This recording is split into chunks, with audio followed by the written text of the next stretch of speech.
வணக்கம். நம்மளுடைய பாண்டிச்சேரி கிரிக்கெட்டர்ஸ்க்காக பல்வேறு முயற்சிகளை நம்ம எடுத்துட்டு வரோம். அதாவது கிரிக்கெட் அசோசியேஷன் ஆஃப் பாண்டிச்சேரியிலிருந்து வரக்கூடிய டேலண்ட் யாரையுமே பெருசா ஹைலைட் பண்ணி காமிக்க கூடாது அப்படின்றதுல உறுதியா இருக்கிறாங்க. பாண்டிச்சேரியிலையும் டேலண்டான பிளேயர்ஸ் இருக்கிறாங்க அப்படின்றதுல நாமளும் உறுதியா இருக்கிறோம். அதுக்காக ஃபைட் பண்ணிட்டு வரோம். ஸோ நம்ம வந்து முன்னாடி ஒரு வீடியோ போட்டிருந்தோம். நம்மளுடைய சிஎம் அவர்களை சந்திச்சு நம்ம ஒரு மனு கொடுத்திருந்தோம். அதுல 2 விஷயங்கள் சொல்லியிருந்தோம். ஒன்னு வந்து பாண்டிச்சேரியில நிறைய ஃபேக் சர்டிபிகேட் யூஸ் பண்ணி பாண்டிச்சேரியில கிடைக்கக்கூடிய விளையாட்டு வீரர்களுடைய வாய்ப்பை வெளிமாநிலத்து பிளேயர்கள் வந்து தட்டி பறிக்கிறாங்க அப்படின்றது ஒண்ணு.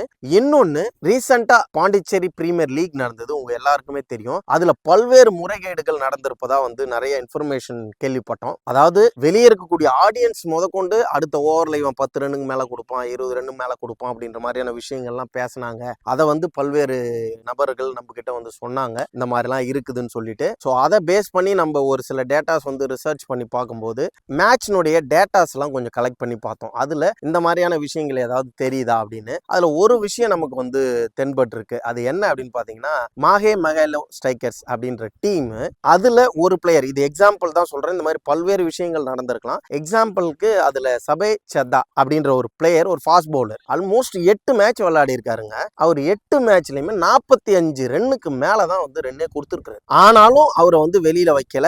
அதுல வந்து புவியரசன்ற பாண்டிச்சேரி சேர்ந்த ஒரு பெஸ்ட் பவுலர் இருக்கிறாரு, அவரை விட்டுருங்க. சாந்தமூர்த்தின்ற ஒரு பெஸ்ட் பவுலர் இருக்கிறாரு, அவரையும் விட்டாங்க. பட் எவ்வளவுதான் ரன் கொடுத்தாலும், அதாவது 45 ரன், 50 ரன், 49 ரன்னு எல்லா மேட்சுமே, இது நான் சொல்றேன், நான் இந்த டேட்டா உங்களுக்கு கீழே பதிவு பண்றேன், பார்த்தா தெரியும். எல்லா மேட்ச்லயுமே 45 பிளஸ் ரன்ஸ் கொடுத்த ஒரு நபரை எப்படி நீங்க 8 மேட்ச் விளையாட வச்சீங்க?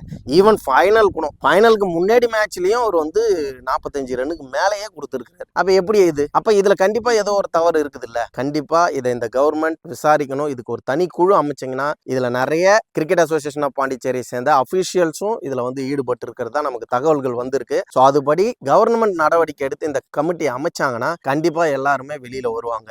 ஏன்னா நம்ம எந்த ஒரு விஷயத்தையுமே சரி போனா போகட்டும்னு விடும்போது அவங்களுக்கு எப்படி இருக்குதுன்னா, பாண்டிச்சேரி பசங்கன்னா இப்படிதான் இருப்பாங்க, இவனுங்களால ஒன்றும் பண்ண முடியாதுன்ற நிலைமைக்கு நம்ம வந்துட்டோம். இனி அது நடக்காது. உங்களுடைய அபிஷியல்ஸ் யாராவது இதுல ஈடுபட்டு இருந்தாலோ, இல்ல பிளேயர்ஸ், நான் சொன்னது சபே சதான்ற ஒரு பவுலர் 45 ரன்னுக்கு மேல கொடுத்தும் அவர் உள்ள வச்சிருக்கிறாங்கன்ற ஒரு விஷயம். இது இல்லாம இதுல பாத்தீங்கன்னா சித்தார்த் சிங் அப்படின்ற ஒரு நபர், சாகர் உதேசி, இந்த மாதிரி பல்வேறு பிளேயர்ஸ் நீங்க சொல்லலாம். இவங்க எல்லாருமே இதுல வந்து நார்த் இந்தியன்ஸ் பிளேயர்ஸ் எல்லாம் ஈடுபடுறாங்க.